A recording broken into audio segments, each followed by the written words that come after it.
Hi, friends. Welcome back. How are you?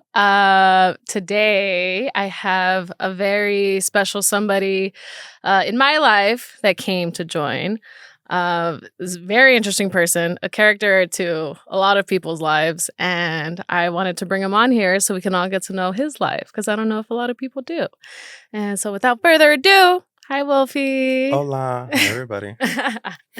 How are you? I'm good. I'm good. Oh my God. Welcome. Hi. No, I wasn't say. Yeah. I mean, I've been in a lot of people's lives. I don't. I'm trying to think. I'm trying to think. What have I? Well, I met you on Let's Make a Deal, Mhm. and what was your position then? I was just. You were I in was just. production, right? Yeah, I was in production. I was in production office. I was assistant there. I was kind of like a coordinator there, but Yeah. also in the office, and then doing runs. And I just saw many positions, and I had multiple hats. But I just assisted the production Yeah. while going to other shows, and then but I stuck around that show, and they kept me around because I guess I just did a really good job. Because people love you. You are that character that everybody fucking loves, and you know it. Because I you try. just are yourself, which is fucking crazy. Maybe With it's not. love, Oh, but fucking crazy. maybe it wasn't me. Maybe it was the coffee. Oh my God. But yeah, no. So okay, so let's start with your early life. Where'd you come from? Where's your family from? My family. I mean, I come from up north, the Silicon Valley, the Bay Area, and you know I've lived there half my life, and then there was a time where my family, they were moving again, more Central California, but I wanted to stay where I was, and I'm like, oh well, I don't want to move. What am I gonna do? And I was already 18 at the time, so I'm like, let me get me a job. I got me a job, and I stayed. And then with doing that, I stuck around for a few more years, and then I realized, this is where I wanted to be. I wanted to do film. I wanted to do. Were you always passionate about film? Oh yeah, ever since I was a little kid. I Really? remember since I was a little kid, I would tell all my nephews and stuff, and my cousins. I mean, all my cousins and stuff that oh, do it like this, do it that. Like I watch movies and recreate it immediately. After the movie was done, I had it all in my head. It's here. Let's do it. And I just recreated it all. And I'm like, no, let's do this take. And of course, my uncles and stuff was like, what are you doing with all the furniture? I was like, the cushions, the blankets, everything. I'm like, no, we're doing a scene. It's So like, this you is the stay movie. creating a production. Exactly. Forever. Exactly. I was like, we got to do it. So fast forward a little bit to, coming down to LA, which was a little difficult at the time because I didn't have a spot. Like I basically lived out of my car for 4 months, before I got a place, Wait, how old were you when you came here on your own? I would say over a decade. So I don't know, maybe 20. Or to LA? Yeah, 2024, maybe 24. Yeah. And then also I was, starting school again, going to film school, thinking I need to go to film school and all that stuff, which I'm not knocking film school for a lot of people. But now being here, realizing that some people can just start doing stuff, you don't really need the schooling. It just depends, right? But I still went to film school. And while I was going to film school, I was living out of my car with my ex at the time with the dogs, and all that stuff. God, how many dogs? I had 2 dogs, but I only have one left. He's the other one that has crossed the Rainbow Bridge. But I still have my old dog. I'm sure you met him a couple times. Cyrus, I love you so much. He's probably at home like, where's Daddy? But then I realized I'm still here. And give and take now with everything going on in life, and the pandemic happening, and then the world shutting down. I guess we were grateful enough to still work because we had separate type of working agreements, with the unions and stuff like that. But then there was an incident. Most recently that people are probably aware of. I've been on treatments and in chemo daily because now I have an autoimmune thing, and I think that happened around the pandemic time. I don't know correlations if it was. Is that when all of that started? Yes, back in 2021. I'm just getting vaccinated for the show. Next thing I know, something's going wrong, and I end up in the hospital. And then I haven't left the hospital for over 30 days because there's just so many complications. What did you feel? Oh, just a lot of pain. And then they thought I was a gallbladder, so they got that removed. But then after getting that stomach area or yeah, something? no, it's just my stomach. Like I guess I would have the basic symptoms of like whatever happens when your gallbladder goes bad, because they have it's basically throwing up and like you got to throw up and go on the back and have diarrhea at the same time, but your body can't, so you're basically dry heaving. Like it's just pain. Yeah, it's horrible. And went to the hospital, went to the ER, and then they go, oh no, it's gallbladder, gotta get it removed. Okay, cool. But, it's just, I wasn't getting better. And they go, what's wrong? Then I ended up in the ICU, and next thing I know, I've been So gallbladder's removed at this point. Yes, but You I'm had still the in the hospital. surgery. But I'm still in the hospital, and yeah, it was a very scary experience for me. You know, I don't know what to do. Yeah, my family came down for a week or so, but I just stayed in the hospital. And then I realized I'm like, oh my god, good thing I have a roommate because it's my dog was just at home, and it was so crazy because he was literally just a block away. The hospital was just a block away, and I knew my dog was missing me, and my roommate was sending me photos, and I'm just like, how am I doing this? You know, and then fast forward now, I'm still on treatments, you know, and been going through it, but feeling Why better. chemo? You know, I've Do asked the you have questions. cancer? It's a form, I don't know, it's just it's chemotherapy because it keeps me in remission because I Ugh, guess my body, my intestines, they kind of just they bleed if I don't have it, but they what haven't the bled in a fuck? couple yeah, but they haven't bled in a few years, which is really good, but I also learned, while this was all going on, and I was so overwhelmed, you know, because 'cause I'm like, "I'm by myself doing this, I Yeah. don't have a support system, I'm still a single fabulous gay." But, you know, it's like, you know, you don't have your traditional husband or wife by your side, Yeah. you know? Or So your it's like, family I'm even. literally doing it, you know? And then I was still working, and I was very grateful for them to still, you know, be there for me and know, like, in between shits, I'm like, "Okay, I gotta be off this week." And sometimes, you know, I relapse and I end up in the hospital for a week, and I'm like, "Fuck," you know, but they all just send me get well wishes and all that good stuff. Yeah. But now, you know, just keeping consistent, go to the gym, you know, a few times a week, go swimming, and then keeping it all off, and I'm great ever since. But it was a scary experience, and hopefully, we're still tapering off more medicine. But it's just a point in my Yeah, life. your medicine thing is fucking Oh crazy. Do yes, you wanna show yeah, the oh my people? god. This is insane. Oh Like, yes. he makes me Ah, so nervous oh my gosh. whenever Here he we go. takes his You know what? pills. Speaking of, don't make so nervous, but I do. I forgot to take my pills, so Hold it's fine. on, hold it to your face so Oh they my can see the god. beauty and color Oh my god, all the assortment colors. of your fucking Well, pills. I mean, they're in there. How do you know which one's which? I don't Well, understand. because they're all different. They're They're all all mixed different in in there. different colors, but you know, that's obviously the Have you Tylenol. ever taken the wrong one at Nope. any point? Nope. Because I Okay. know, but see, that's the thing, because there are ways to probably get them mixed up, but I know exactly what they are. So it's like, I got my Tylenol for the, you know, for the pains and the aches and arthritis or Do you whatever. take And just, Tylenol every day? yeah. Why? Are you in pain every day? Yeah, because it helps with that. But I only do it, hold on a second. Swallow your pills. hmm But I only do it for you know, as just for pains if I were to get any pain into any cramping stuff like that. So basically I diverted to this instead of like the the heroin they had me on or the Dilaudid pills or anything like that, you know. And also too, no more steroids. But everything's pretty good. I mean, the treatments that we went, I would take everything orally, and then now I realize what really helps me, which I used to always joke around, but I now take medicine from the back, which is fine with me because it's connected straight to the source, and I haven't bled ever since. And who would have thought, you know, you just got to shove medicine back there because it goes fast into your body. I'm like, that should be the remedy for everyone. Shove shit up your ass. You know what I mean? Who knew butt chugging had the right idea? Telling you. That part right there. Oh, God. Um, but yeah, I mean, Wait, okay, so did they tell you, like, why your intestines are bleeding or what the fuck is going on? What's so the name? What's happening? the condition is ulcerative colitis, but I guess my case was more severe. Like So ulcers? yeah, so it's ulcers and it's bleeding. It's separate from Crohn's, where mine is just strictly just from the colon all the way to rectum, which is just it causes bleeding. There's other people that suffer, I think, from Crohn's, which is Yeah. aches and pains all the way from your mouth to your ass. Oh. So that's all over body. But even still, like even with me, I was thinking, I'm like, oh my god, like hold on, Jason, I'll say. What are you taking now? Mm, that was the chemo, that was the vitamin, and that was the the antacid. I love it. But no, it's just So, well, wait, take me back to like the feeling. What were you feeling when they were telling you all of this? Were you you kind of know, like it in was shock?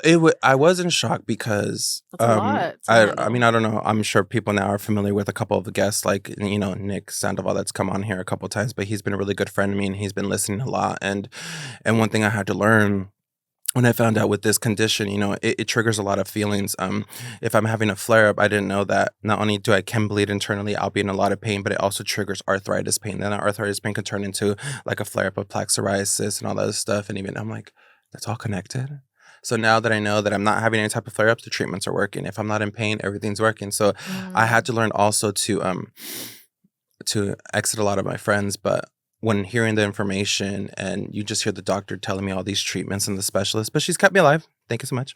Um, But yeah, I just heard ringing in the ear. She's talking to me, and I feel like I'm zoning out. Everything's like a zoom out lens. I'm just like, And that was the first time yeah. they were And telling she's you? telling me this during COVID. So she has a COVID mask on. I have my COVID mask on, but all I want to do is ring in the ear. I can't hear no more. And I just want to cry. And I wait until I get in the car because just thinking about it. Because, Oh. it's like, I'm like, it's happening. I'm freaking in my 30s and I'm 34, right? So at the time. And I was like, I'm going to take chemo. I got to do it though, and then as they're telling me, oh, this treatment can work, but it's also in combination because it's best to do it in combination. But just so you know, but the chances are very rare.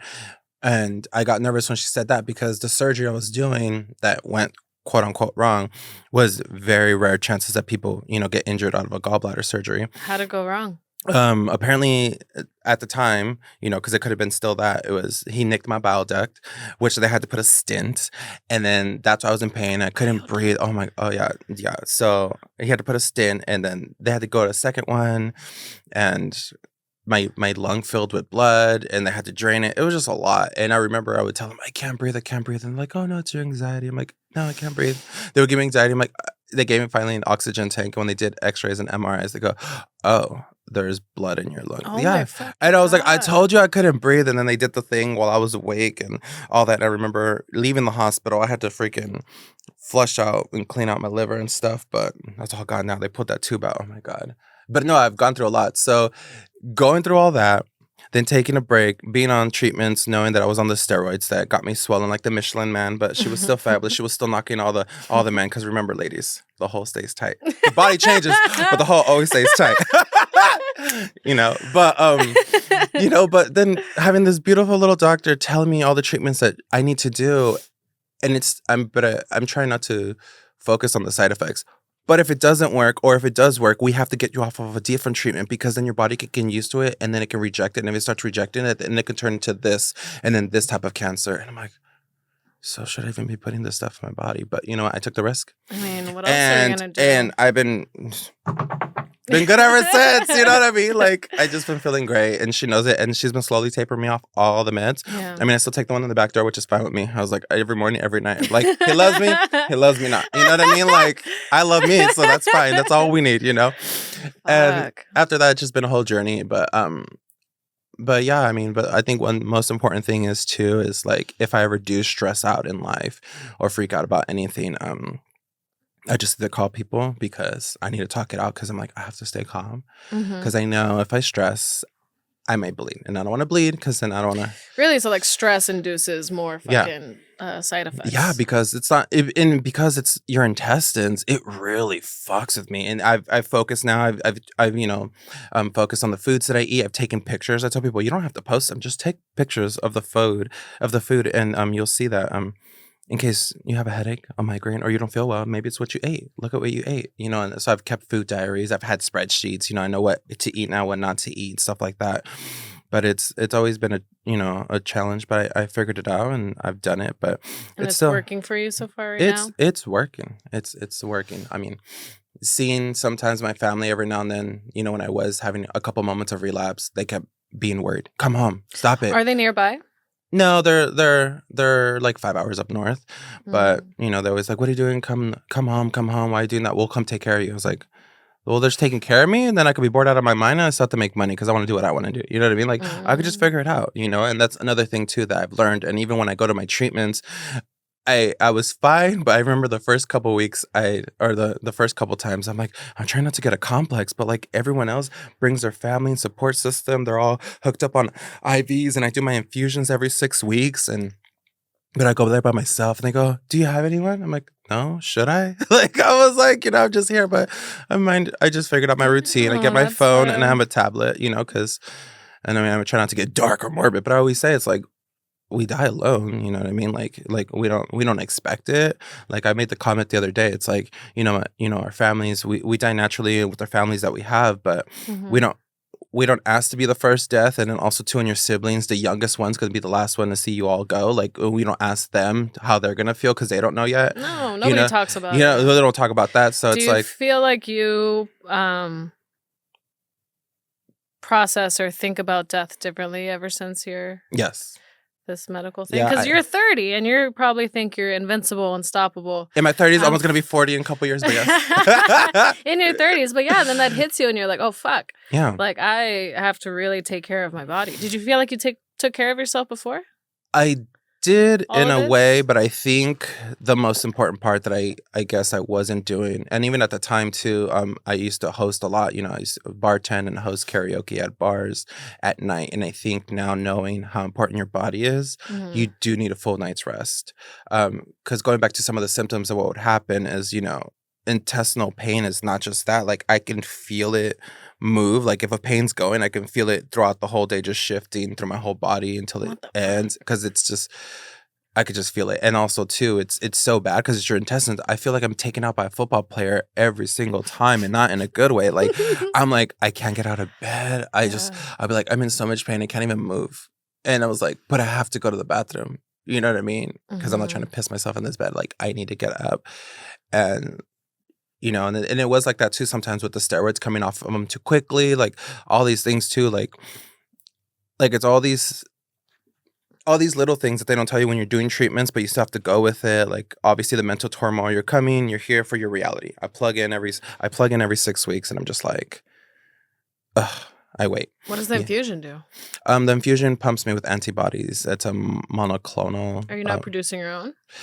Or you just need like more? I think I need more because I believe it's the antibodies to help fight off the medicine that they're giving me to keep me alive, because also the medicine that I'm getting, it's like, it helps it, but it's also, you're basically like, destroying your body, but like It's in the middle way. Yes, things. you're forcing yourself to be attacked. Yeah. You know what I mean? So I know it's a weird concept, but I've been doing it for 3 years and I feel great. I'm no doctor. I don't know what the fuck is going on. I know, but right? That shit sounds crazy. No, it's just, just putting one thing on top of another and another. Well, they said it's a combination thing, because I think it's just, you can't just take one. So I take the oral, chemo, and then I take the infusion chemo every 6 weeks to probably manage out everything else with the antibodies to last me. So I feel all gamma radiated like the Hulk, I was like, cool, we're good. Honestly. Yeah, I know.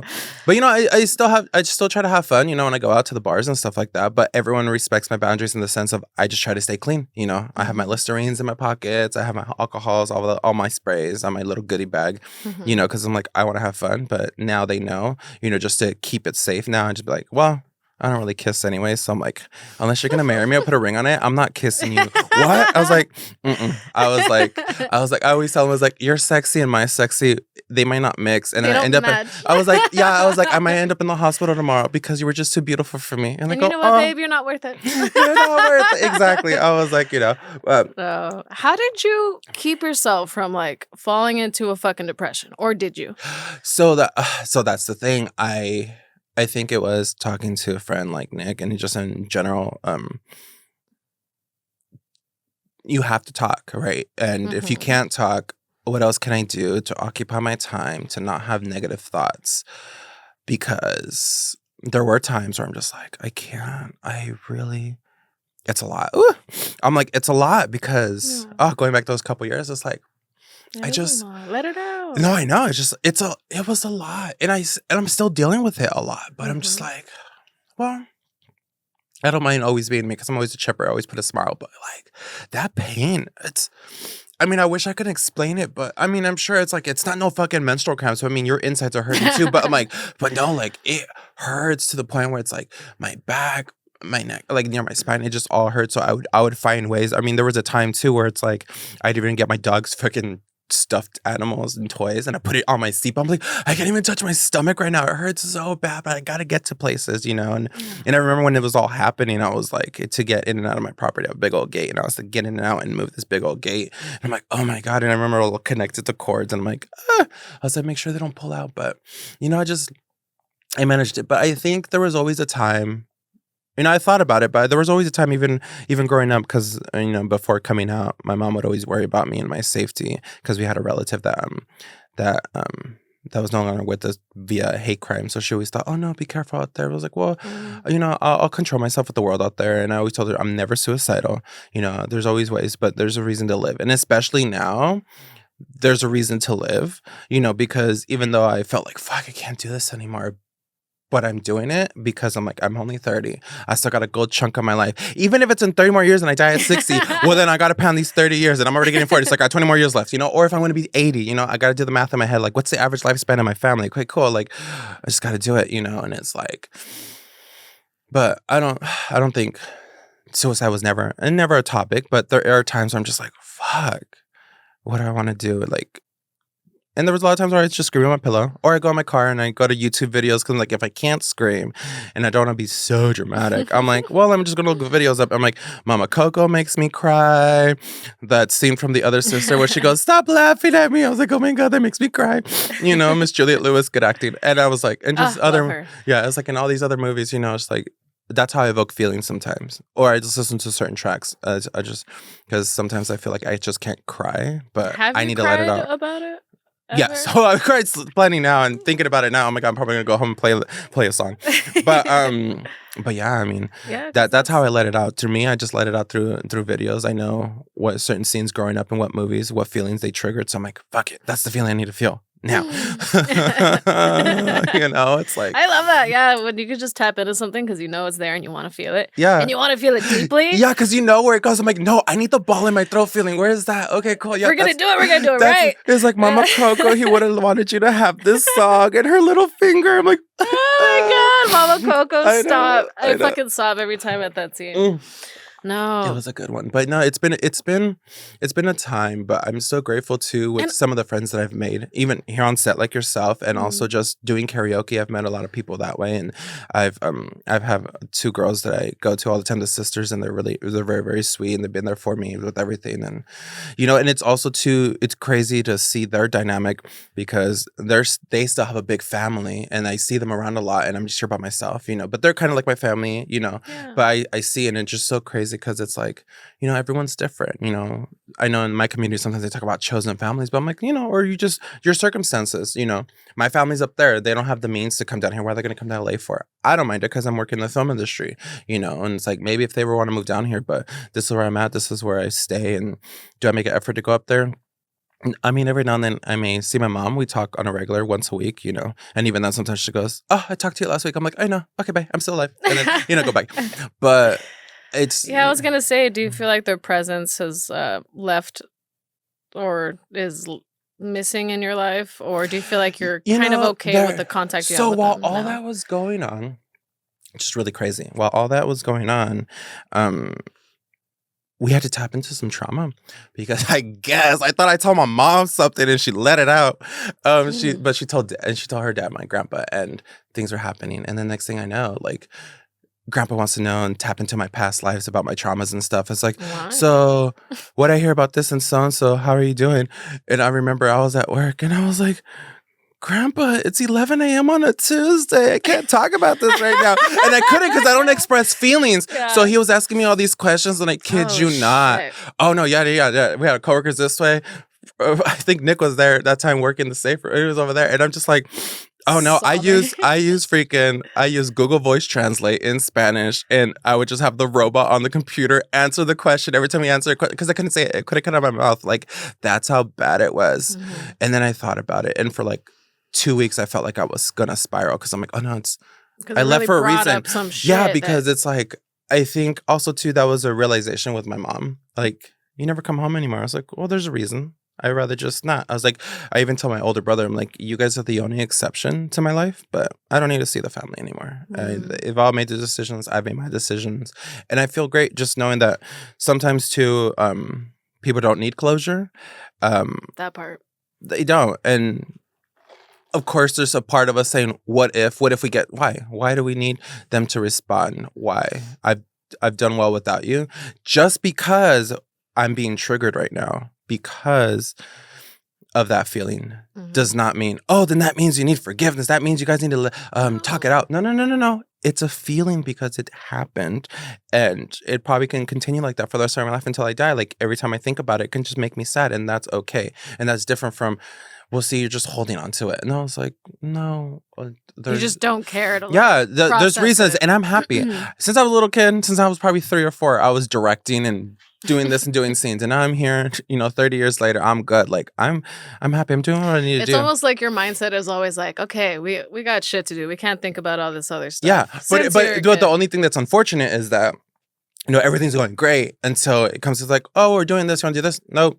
I was like, but you guys can always try to ask me. You can slip it in there every now and then very casually. But I was like, there's no reason for me to see anybody. I was like, I'm here with mom. I love you. Right. You're my And mom. if they feel some kind of way of like guilt or something, they can always reach out to you Yeah. and try to mend that relationship. But Yeah. if they don't, it's not your Yeah. responsibility. And not only that, I think I had to learn, because generational, how does someone go through traumas? Because a lot of times, even in life, even at work, like, just deal with it. We've dealt with it. I was like, yeah. Well, I guess case by case and whatever the topic is, right? Like in this situation, when it comes to traumas and childhoods and stuff like that, I think Mama and I, we had similar traumas, but she's at least 2 decades older than me, so she still wants to keep those people around in her life. Right. It's also a completely different culture. Yeah. Where and with me, it's like, well, I'm making the exception, even though now that I'm just going to talk to you, but I don't need to be around anybody. Especially now knowing that people now know, and they still now making their decision based off new information. They're not going to want to change or anything, which is fine with me. I don't need people to change, but now that but you're still acting a certain way, I'm like, yeah, so it's just even more crystal clear of like who. But she still supports should me, be so in your I still life. send her stuff when I'm doing stuff. It's like, look, Mom, this is what I did today. This is what I do. This is what I do. And she loves it. I've been drawing. I do my tablet. I'm like, great. I love it. But all of that to say, it's been a crazy 3 years. I've gone through a lot emotionally, but I just try to always be like, I'm good. I'm like, I know it's like you would never fucking know that anything is wrong with Wolfie at work or even just whenever you see him in passing. You are always this like burst of energy, super happy, always cracking jokes and like we heard, oh, I'm gonna cry. Why am I crying?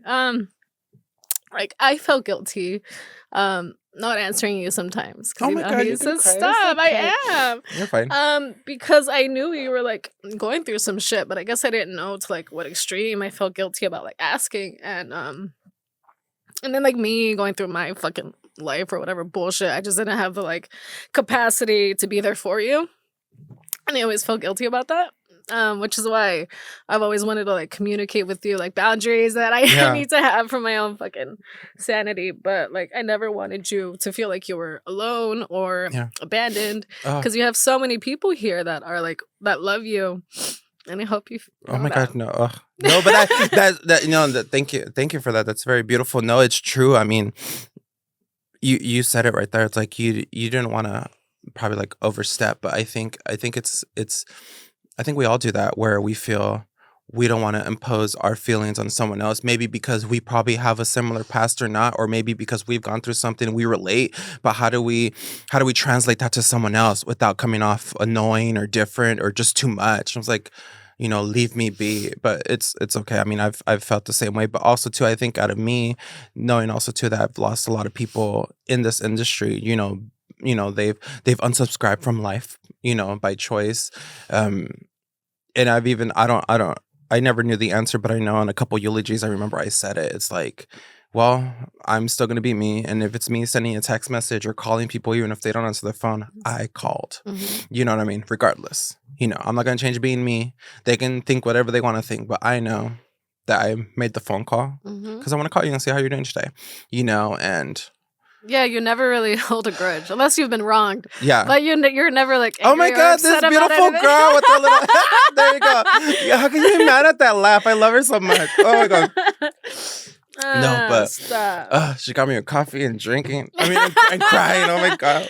Caffeinated and crying. I know. What a beautiful morning. No, it is. But I mean, I think that's what it is too. And I've noticed that with a couple of friends that, between you and a handful of others that we know, it's like, I think it's very common for us to want to help others.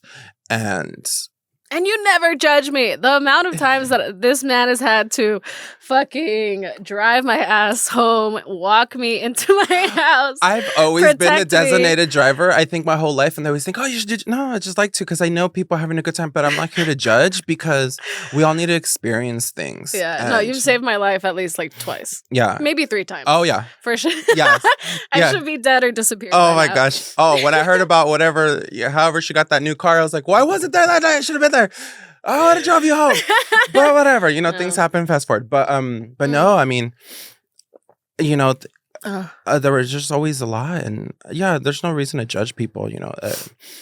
I think I've always asked questions. I've been like that ever since a child too. Even when people were upset, like I want to know why, and or even if I see what really happened and why they're upset, and then they come up to me later and they tell me a different reason. I know they're lying to my face, but then I would also keep that in as a child as wisdom. I'm like, well, I know they're lying to me, but I really know what's really happening. But I just knew that meant something different and to take it with me. So I'd always be like, I don't know if that means take it with a grain of salt or not believe everyone, but like, I'm not here to cast a judgment. I'm just here. Mm-hmm. You need me? I'm here. If you start crying, that's fine.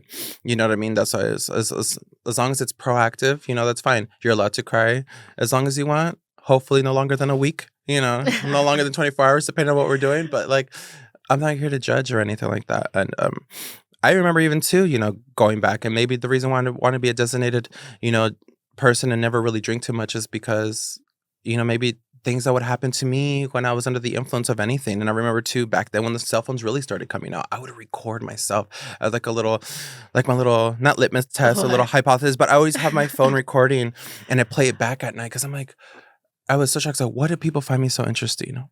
Or why would this happen to me? Or what did I do this time? Or was it me? Did I trigger something in response? I want to listen to people's conversation. At what point did the conversation go sour that we either got in a fight or something bad happened, Interesting. You really just like to know a lot of information. Yeah. And then after that, I stopped doing that. But I remembered, it's like, there's certain things I need to do and being sober when I'm trying to have fun or knowing my limits. It's like, it's one of them. But no, trust me, I can give me some tequila. I was like, let's go. That's my favorite thing. I think the only thing that I can't have anymore is pineapple juice because apparently the enzyme, it messes up my insides and the acidic, the protein, I think, because it like tenderizes meat, but it actually eats flesh. And there was a time that I had a moment and I ended up in the ER the next day because I had a lot of pineapple juice and then there was just a lot of blood coming out because it got rid of the stuff. It loosened up a lot of the scabbing from a recent procedure that week. And I was like, oh, fuck. So then I just took pineapple out of my diet for pineapple juice at least. So now I just do ginger ale tequila, but I still drink tequila. I was like, was that one day? Yes. The one day that, yes. Yes. In October. Yeah. Back in. That was terrifying. Yeah. For everybody.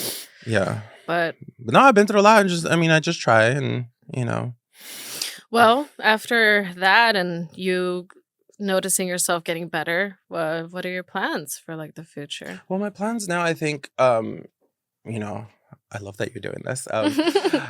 Also, I've just been helping out a lot of other friends, with their shows, their podcast, and also just in general, just being more creative, designing stuff now that I'm able to draw again. I want to see how I can help out again because you would draw?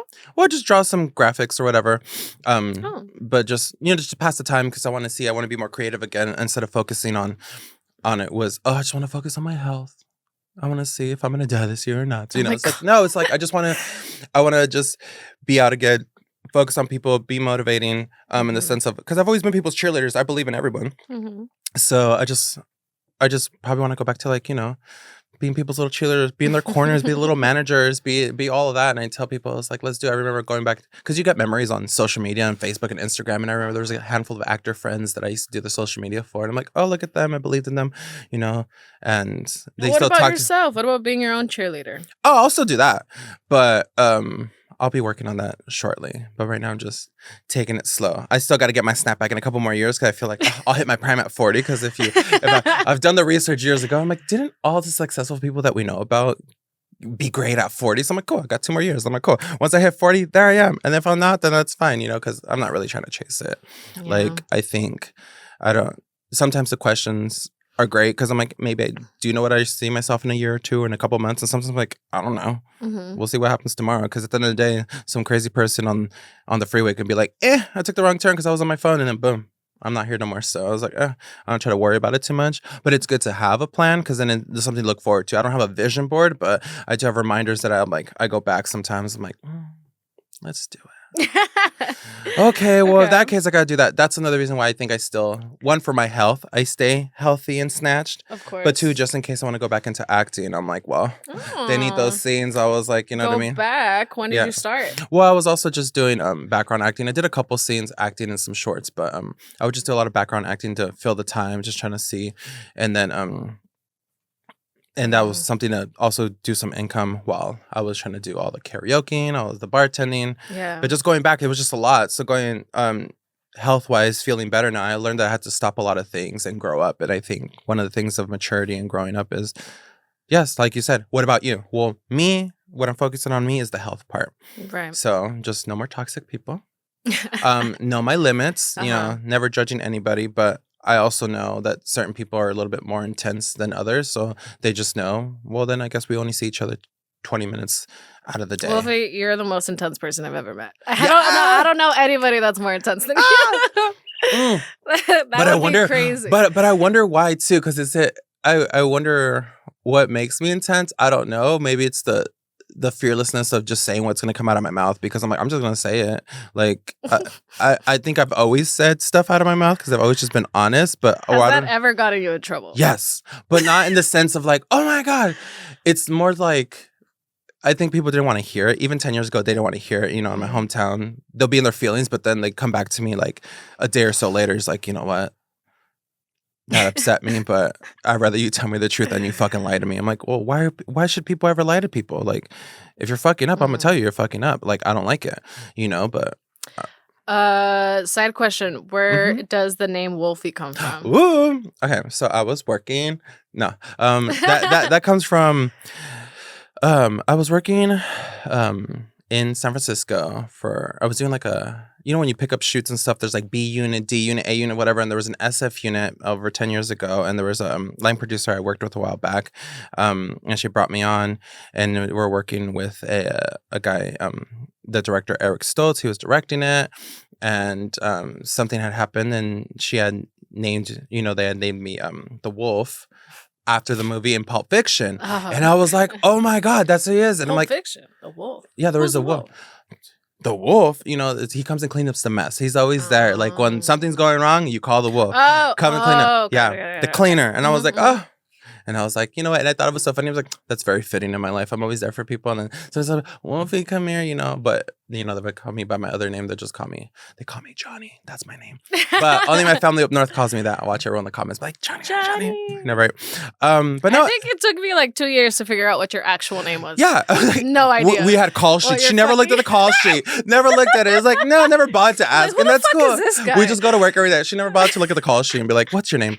But yeah, but it's also good because now I know in LA, everyone knows me as Wolfie and everyone up north knows me. So I know how to decipher people and where they're coming from too, which is fine with me. But no, it's just, that's what it is. It's stuck ever since and I don't mind it. And people love it. I was like, I don't mind it. I was like, it's cool. It's fitting for me. And it's been Wolfie ever since. And then when I hosted karaoke, people's like, oh, it's Wolfie. So, you know, of course, once you find me online, then you know my real name. Cool. You know. Somehow it's very fitting. Yeah. For you. Yeah, I've done it. You know what I mean? But then I've also noticed too, coming to this city, it's weird. Like, yes, I think a lot of people have a lot of stage names or nicknames. Stage names? Yeah. Right? Well, what else are we going to call them, right? It's like, yeah, they're called nicknames. But, you know, in LA, we zhuzh up the word. So we say it's a stage name. But yeah, so mine's Wolfie. Wolfie. You know. And I also wanted to ask you, what it was, well, in your childhood, what is like a core memory that you have that you feel like kind of changed the way you saw the world or how you were going to be? Oh my God. You know those core memories that really just fucking hit you and then you're never the same after that? Yeah. Oh, I'm trying to think. Well, oh my God. And never be the same again. Well, I would just think, you know what? Maybe it was... You know what? Reality, to really think about it, now that I think about it, my mom got divorced, Mhm. and then she got into a relationship. And yeah, she's been happily married with my stepfather. I have two brothers, one in 25, one's 20 or 21, 22, whatever. And me and my older brother, with that divorce. But I think ever since that, I just decided to accept what my mom said. Don't worry, and yes, he's been in our life, my stepfather, all these years, 30 plus years. She's happily married. They love each other. Mhm. But not that I didn't accept him, but I just felt like I never accepted it like as a role, like, oh, he's in my life now. No, it's like, he's yours. You picked him. That's yours. It's fine that I don't have a father anymore, or AKA sperm donor. Like, you're just my mom, and that's it. And so I think I just went about life saying I didn't put Just a title or label. accepting. I just accepted this person's in my life, and that's fine. But I'm not gonna call him a father. I don't need to. Like, you're here. I think maybe. But maybe that was me. And I mean, it turned out just fine. I'm like, it's always been in my life, no problem. But it's like, no, it's just my mom and her kids, and she's happily there. And those are my brothers. I love them to death. But I never said, oh, I never called them a dad ever since all these years. I was like, Mhm. I don't care. I was like, yeah. Out of title, they go, oh, yeah, that's my stepdad. I was like, yeah, I was like, whatever. That's my mom's, that's my mom's husband. But no, I realized that it's like now getting older. It's like, well, I think after the divorce, I just decided to stay stay single me, right? But then I think I wonder if that ever translated in relationships. I tried if when I, broke up the first time, one of my relationships. I wondered if I try to stay and keep it just because I didn't want to repeat what my mom did. I don't want to be a divorce like my mother. But then I realized, no, because we're not going to be happy. Well, let's fucking talk about it. You're 34, 37. 37, Gonna be 38 next and Saturday. you were married. Why the hell would you do that? Well, When did that happen? well, I call it marriage, right? It's following domestic partnership because marriage was legal the following year. Mm. But yeah, we were together, and yeah, it was a thing. We decided to, do it. We filed the paperwork and everything and got approved by the courts. And but then we ended up just single the next year. That's a whole another story for another day. But yeah, I mean, you think you're gonna do it, and you've been together for now what 5-6 years, and you're just like, let's do it. That's a long time. Yeah. And then the next year, you guys fucking decided to break up? Oh my God. Tell me about it. But it's fine. That ship has sailed. It's over and done with. I'm good. I'm just so grateful I still have my dog out of it. He kept the cat.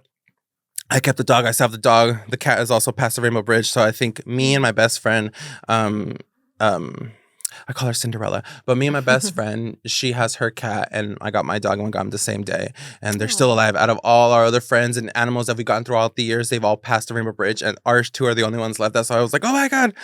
And it's so crazy, seeing it now. I always tell my dog, every time I go to my treatments, he wants to come with me. He's like, no, you stay here, stay alive, you little old man. I got to go to the hospital and stay alive for you. And he just looks at me and is like, okay. And then we're fine. Sorry, I go off on tangents. No, we both But do. no, I mean, just, going back to the whole relationship thing, you think, what was it? Was it the nurture part? Was it tradition? Was it the stereotype? Was it, culture that forces us or makes us think that we need to do something? Do we need to have this event? Like, maybe I wanted a sweet 16 or a quinceañera, but never got one. It's like, and then now this is like, oh, maybe I want a big wedding. No. And then you're just doing stuff on the way life is. But also, I think, again, it's just the circumstances. I think people don't realize a lot of times, is it luck or is it just really your circumstances? Because around that time, I was still just coming to LA, living out of my car for 4 months before we got an apartment, and we're still trying to balance all that, getting our finances in order and everything. And so that's a lot to take on. Until now, it's like, no, got all rid of that. It's like, don't need it. Now I'm just happy in my little space, and Your little bubble. my little bubble, and I've been there now for a while, and I just love it. Just me and my dog, a phone, and a car. I was like, that's all you need. Yes. Other question. Mm-hmm. How annoying or frustrating is it to go through life with a bunch of straight men thinking that you want them? Oh my God. Okay. Let it be a message for a lot of people. Let me just I'm going to tell you right now, if you can say no all you want, but I know the truth. You know why? Because coming from a hoe with what these kids say nowadays, body count. Okay, so my body count is over 2,000 people, and I don't even have a fucking OnlyFans. Jesus Okay. Christ, Wolfie. Oh no, it's fun. But Do you have anyways, an award or and something? she's been clean. Okay, this clean as a whistle. Okay, no diseases, thank God.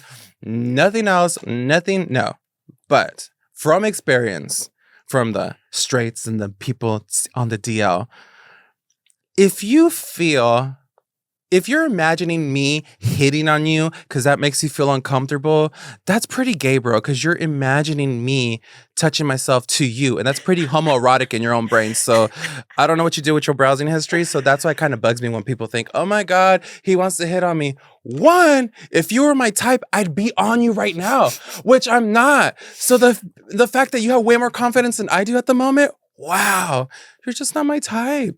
You know what I mean? And I've never been that. You know, I don't like push myself on people because I think that's rude. Like I just, you know where to find me. I always talk about I'm at these bars. Cool, that's where you find me. If we work together, you've always had my cell phone number. Why don't you text me? I was like, but this whole like, you know, when you go out places or you go out in group settings, you know, there's a handful of guys that are still very macho and they're like, no. Do you think that's it's like a dangerous thing for men, closeted men? Like it turns into anger if they don't accept their sexuality? Well, here's another thing. You know, it's someone would say, you know, there's only two types of men in the world, right? They say there's the angry man, you know, because he's broke. We know broke angry men. And then the other angry man is fighting their sexuality, you know, and because, you know, why else would you be angry? Because you're not being your true self, you know, and a lot of times there's anecdotal data out of that. You know, people's like, where's the data on that? Well, it's anecdotal. And a lot of times anecdotal is still data in my book. And out of all the people, as I just told you, over maybe a K to two, you know, after my whole life, yeah, you see Does it. it ever hurt when people, when you can just like visibly see somebody getting like uncomfortable with, say, your presence? You know, that's I don't know if it's a catch-22 or not, but yes, it's kind of weird that if I had to learn to navigate through life or acclimate in this world where gay humor is always funny. Oh my god, boy! Oh look, I think he likes you, and they all like you know nudge the guy like, hey, oh you know don't he's hitting on you. Oh he did something. You guys make fun of that. What's so funny about being gay? You know what I mean? But I stay quiet.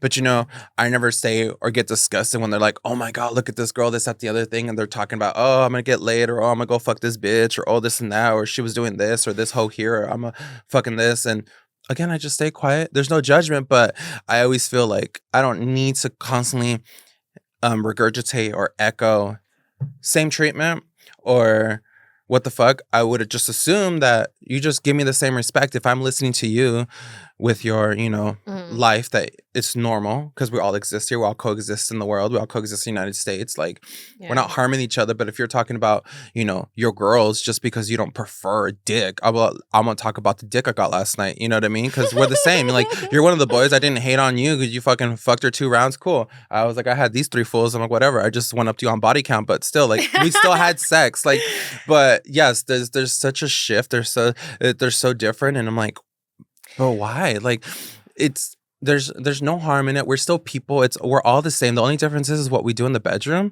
but we're all human. We're all either funny, sad, hurt, you know, but that whole, oh no, I don't do this because of that. I'm like, it's like, get over it. Yeah. Grow up. Yeah. That part. You know what I mean? But I guess it's people's preferences. Yeah. Well, that's the thing too. It's like obviously things can be handled by a case, but you can tell ignorance and nonsense. And a lot of times too, it's just it just goes to show where you want to put your energy. If that happens with friends and family, go ahead and check them. What the fuck? If it's happening in public, I don't go fuck. I'm not gonna put my energy into that because I know I'm not the only one that exists in LA. There's over like 17 or probably 15 million people in LA. So I'm not gonna put my energy into that. Yeah. And when I go to the bar, you know, I love it when I go to my bars because crazy enough, it's all about consent. Even when I go out and I have my revealing outfits, they approach me and they ask me, can I take a photo of this? That's hot. I go to my consent is sexy. It is. But then I go to my fucking straight bars recently and I'll wear some of my get-ups. And you know, you have some of the women and they're drunk and they're like, hey, and they laugh and they just slap me in the ass, which I don't mind because it's me. But in my mind, I'm like, wow, the shift at my gay bar. They asked me consent. All these sexy men, they ask me consent. All these beautiful women in the straight bar, they're just smacking me, not asking me consent. And they're like, hey, sexy. And they're doing all this stuff. I'm like, but I thought we're here for you too. Like, we want you to be consent. We don't want just some random dude smacking your ass. Like, it's so weird. And it's like, but I'm not here to tell her that. I'm like, I just stay quiet. I'm like, damn, girl. Check them. Well, yeah, but you're having a good time too. Cause I'm like, you know, it's such a, it's such a busy area. If it's more intimate setting, if it's a slow Mm, dive bar, yeah, I'll check you. But if okay. it's a big crowded bar, Just gonna I don't walk have away. time to talk to a random girl that's been drinking. I was like, don't learn when to waste your energy, because that's what it is too. That's a lot of us, that Mm, um we're like a battery, right? Like, and we're giving all day long until we go home and we recharge. And sometimes I recharge in silence. But like when you're going out and stuff, yeah, you have to learn who to give it to, mhm. because, Pick and choose your battles. yep. Like if you Yeah. already know you're going to do this and someone just happens to do something great, like if you go to a bar, someone spills a drink on you, that's bound to happen. That's bar 101. Someone's going to spill a drink, especially in a crowded bar. Oh. So wear something you don't care about. Or like me, I love to wear black for my slenderness. But no, also too, because it's just like on set, we don't see sweat stains, we don't see his Charles in camera. It's like you don't see spills as much, The moment I wear gray, I'm like, oh This is fuck. the only time I think I'm not wearing black, which is funny. I love it though. It's so cute. uh, You know what you look like right now? It's like you like a little pistachio, oh my little god, like a little like the a treat. Neapolitan, some bullshit. Yeah, no, but you look at like a pistachio, and like not baklava, but a pistachio something what's really cute, or like yeah, like a pistachio. Like I love it. yeah, give her a Pistachio cracker color. open. Boom. You say she, and I said he earlier. Does that bother you? Nope. Okay. Which is funny too, because even the guys that do know me, I call them all girls. I'm like, girl, guess what? What? Like, and Yeah. like nothing. But then it's funny because when my friends tell me, what are you doing? Oh, I'm hanging out with the guys. But they know. It's just that's what I call people all the time. So even that when I go out sometimes, I know not to engage too much. Like I just knew me because I know my intentions. Like if you're really bothered by the words that come out of my mouth, I'm like, no, that's something more in you. Like you're trying to Mm-hmm. really make a statement. If you're so bothered and you have to like stay here, I'm like, no, call me this correct. No, it's like I made a comment, walk away. You Yeah. know what I mean? It's no Yeah. different than being at the store and be like, oh my God, it's ma'am or oh, it's sir. Like, no, I was like, I'm glad you're even, I'm so happy they fucking carded me. I'm like, what? Me? You think I'm a baby? Thank you. Oh my God, here's my driver's license. Give me the tequila. Thanks. Like, I don't know. It's Yeah, just, no, because it always it's God, my brain, and I don't know if I should be more considerate in that sense, but no, you don't. Because you know what? At the end of the day, like I always say, even still, I think maybe we had a previous conversation a day or so ago, but like, if I had a problem, if someone ever has a problem with you, it can maybe not, but I always say if someone has a problem with you, they will say it. If I had a problem with you, I would say it. mhm. You know what I mean? So again, they're allowed to tell you because we can never control what other people are going to do, and I think that's another thing in part of my healing process too when I got to know interactions. But I just what is it water on a duck's back, just let it go. Like there's only so Water much. on a duck's back. Right, that's what they right. It beats off, yeah. Because like you can Oh, only do so much, and that's why I just have fun, have a good time. And even when I go out with my community, I've noticed still it's a very common thing where sometimes people in my community are still shunned away from their families and friends. Like even till this day, gay is bad. Like they just can't fathom. Like I always wonder too, what makes it bad? Is it what did you have? mm. But again, no one envisions this because when you have a baby in your arms, and they're born, I guess you don't envision them being gay. You just envision them their whole life and they grow up. You want to have grandchildren and they come out later. I mean, gay people still have kids, lesbians still have kids, our thoughts. But like they they envision all that and they don't, you know, is that why they're bothered? Because now they're like, well, I'm not gonna have a legacy. I'm like, do we need a legacy? We can always adopt. You know what I mean? There's kids Yeah, out there. it like challenges the traditional Yeah. way of life. How was your mom when you came out? Um it was Did you even have to come out? yes and no, because actually, you know what's so funny? My brother, he's my biggest cheerleader. He's my biggest support system. But it's funny enough, he found out it was back in the 2000s, around before the World Trade Center and all that good stuff. But 2001, and for the kids who were even born then. I think people remember 9/11. No, there were a lot of kids that weren't even born when 9/11 happened. So when you talk about, it, it's like, who's Osama bin Laden? When were you born? 2002. Oh my God, like I can't. But I remember, that's I'm in high school. You're learning things, and that's when you learn too about how quickly gossip spreads. And it was already a small school. Mm. It was like a cadet. It was a military school, whatever.